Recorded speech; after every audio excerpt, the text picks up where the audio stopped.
नमस्कार, स्वागत आहे तुमचं विशाल दी किचन या यूट्यूब चॅनलमध्ये। आज आपण तयार केलेला आहे मूग डाळ आणि सोयाबीनची वडी यापासून छान क्रिस्पी असा नाश्ता। हा नाश्ता झटपट तयार होतो, खाण्यासाठी खूप पौष्टिक आहे आणि हाय प्रोटीन नाश्ता आहे। वेट लॉससाठी सुद्धा तुम्ही हा नाश्ता खाऊ शकता। हा नाश्ता करण्यासाठी लागणारे साहित्य: 1 वाटी मुगाची डाळ 4 ते 5 तास मी भिजत ठेवली होती। तुम्ही रात्रभर सुद्धा भिजत घालू शकता। त्यानंतर चवीनुसार मीठ, बारीक चिरलेली कोथिंबीर, लसणाच्या पाकळ्या, 1 हिरवी मिरची, 2 चमचे दही, लाल मिरची, मोहरी, हळद, तीळ, जिरे, 2 चमचे रवा आणि 1 वाटी सोयाबीनची वडी।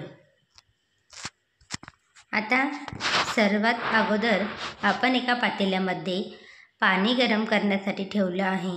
त्यामध्ये मी आता चवीनुसार मीठ टाकणार आहे आणि सोयाबीनची वडी आपल्याला छान 5 मिनिटं उकळून घ्यायची आहे। तोपर्यंत आपण मुगाची डाळ मिक्सरमधून काढून घेऊया। मुगाची डाळ मी मिक्सरच्या भांड्यामध्ये काढून घेतली।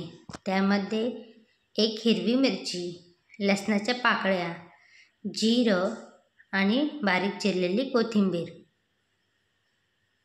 तुम्ही हिरवी मिरची जास्तसुद्धा घेऊ शकता। लहान मुलांसाठी करत आहे त्यामुळे मी 1च हिरवी मिरचीचा वापर केलेला आहे। आता हे बघा, छान बारीक पेस्ट आपल्याला मिक्सरमधून काढून घ्यायची आहे। सोयाबीन बघू शकता तुम्ही आपली छान फुललेली आहे। आता यातलं पाणी सर्व काढून घ्यायचं आहे आणि आपल्याला ही मिक्सरमधून छान बारीक करून घ्यायची आहे। मिक्सरच्या भांड्यामध्ये सोयाबीनची वडी आणि 1 छोटी वाटी दही, साधारणतः 2 चमचे असतील। आता हे छान आपल्याला मिक्सरमधून छान बारीक करून घ्यायचं आहे। आता जी मूग डाळ आपण काढली होती त्यामध्ये आपण आता ही सोयाबीन मिक्स करून घेणार आहोत। आता यामध्ये आपण अर्धा चमचा हळद टाकणार आहोत। हळदीमुळे ह्या नाश्त्याला खूप छान कलर येतो। त्यानंतर बाइंडिंगसाठी आपण रवा टाकणार आहोत 2 चमचे। यामुळे नाश्ता खूप छान क्रिस्पीसुद्धा होतो। बारीक चिरलेली कोथिंबीर। आता हे सर्व छान आपल्याला मिक्स करून घ्यायचं आहे। त्यानंतर आपल्याला यामध्ये चवीनुसार मीठ टाकायचं आहे। हा नाश्ता तुम्ही आपल्या पॅनमध्ये सुद्धा करू शकतो। हा नाश्ता करण्यासाठी खूप कमी प्रमाणात तेल लागतं, त्यामुळे हा नाश्ता खूप पौष्टिक आहे खाण्यासाठी।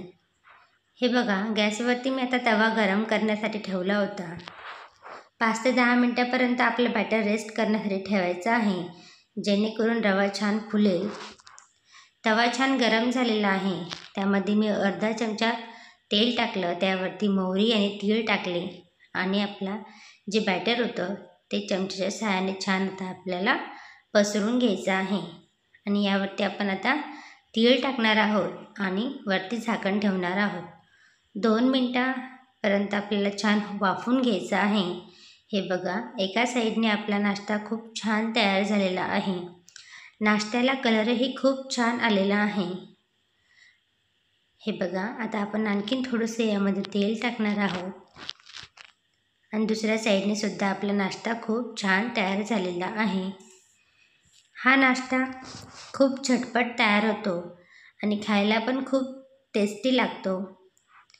मुलांना पण खूप आवडेल। तुम्ही टिफिनमध्ये सुद्धा मुलांना हा नाश्ता तयार करून देऊ शकता। याला तुम्ही मूग डाळी आणि सोयाबीनचे चिलासुद्धा म्हणू शकता। हे बघा, यावरती आपण आता तीळ टाकणार आहोत आणि झाकण ठेवून छान होऊ द्यायचं आहे।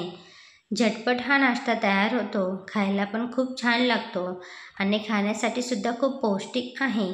तुम्हाला जर ही रेसिपी आवडली असेल तर लाईक करा, शेअर करा, कमेंट्स करा आणि विशाल दी किचन या यूट्यूब चॅनलला सबस्क्राईब करा। आपण हे मूग डाळीचे चिले दह्यासोबत, सॉससोबत कढीसोबतसुद्धा खाऊ शकतो किंवा नुसतेसुद्धा खायला खूप छान लागतात. एक वेळेस तुम्ही हा नाश्ता नक्की तयार करून बघा. तुम्हाला सर्वांना खूप आवडेल.